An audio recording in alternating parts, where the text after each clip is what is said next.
এবারে দেখো বন্ধুরা, আমাদের গুণনীয়ক কাকে বলে শেখাবো। গুণনীয়ক কাকে বলে? গুণনীয়ক হচ্ছে যে কোনো একটা সংখ্যাকে কত দিয়ে ভাগ করা যায়, সেটাকে বলা হচ্ছে গুণনীয়ক। গুণিতক কথার অর্থ হচ্ছে গুণ, আর গুণনীয়ক কথার অর্থ হচ্ছে ভাগ। তো আমি কয়েকটা সংখ্যার গুণনীয়ক বের করে দেখাই। দেখো,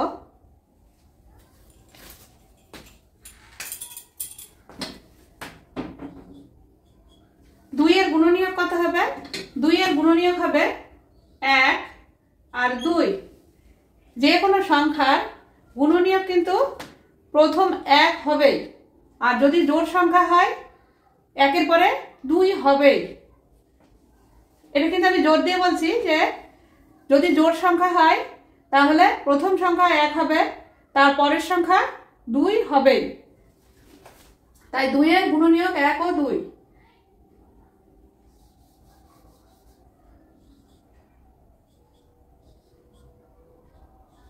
এবার দেখো 3।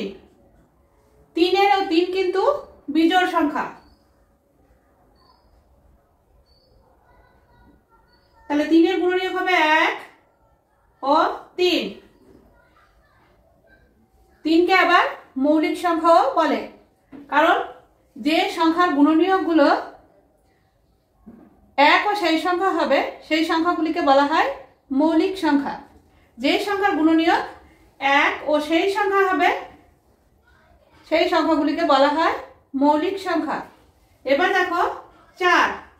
4-এর গুণনীয়ক কি হবে? 1। 4 যেহেতু জোড় সংখ্যা তাই 2 হবে আর 4 হবে।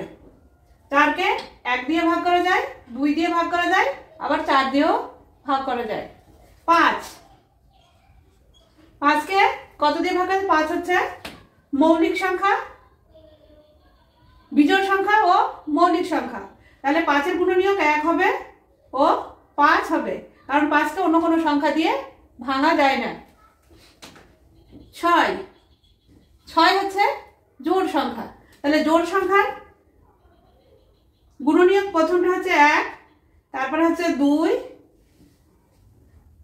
2 দিয়ে জোড় সংখ্যাকে ভাঙা যায়, যে কোনো জোড় সংখ্যায় 2 দিয়ে ভাঙা যায়।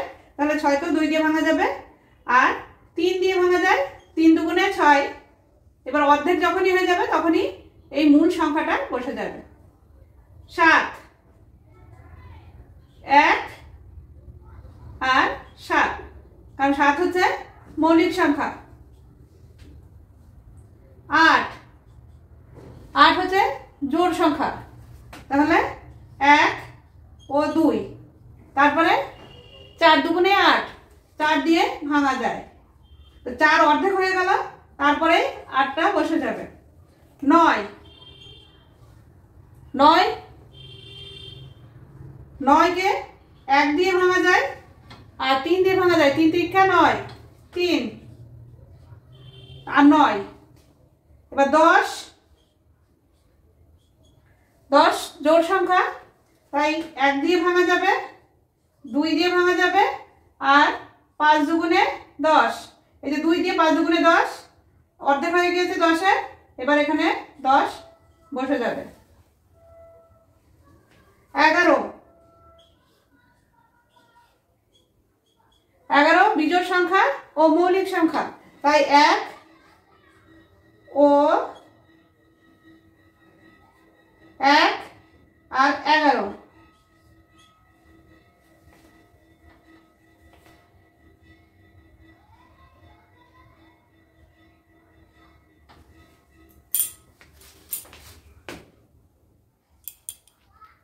12। 12-র গুণনীয়কগুলো কি কি? 1 2 3 4 6 12।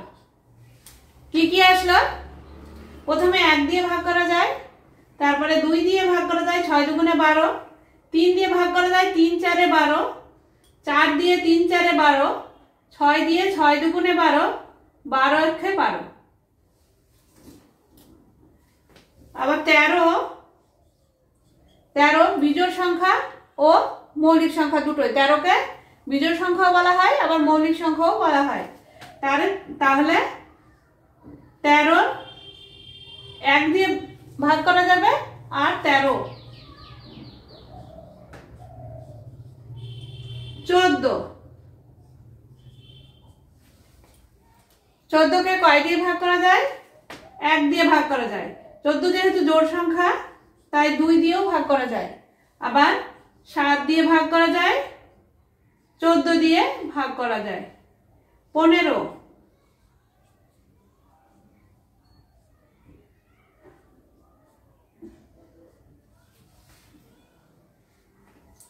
15 কে 1 দিয়ে ভাগ করা যায়, 3 দিয়ে ভাগ করা যায়, 5 দিয়ে ভাগ করা যায়, আবার 15 দিয়েও ভাগ করা যায়। 16, 16 যেহেতু জোড় সংখ্যা তাই 1 দিয়ে যাবে, 2 দিয়ে যাবে, 4 দিয়ে যাবে, 8 দিয়ে যাবে আর 16 দিয়ে যাবে। 17, 17 হচ্ছে মৌলিক সংখ্যা তাই 1 যাবে আর 17। 18,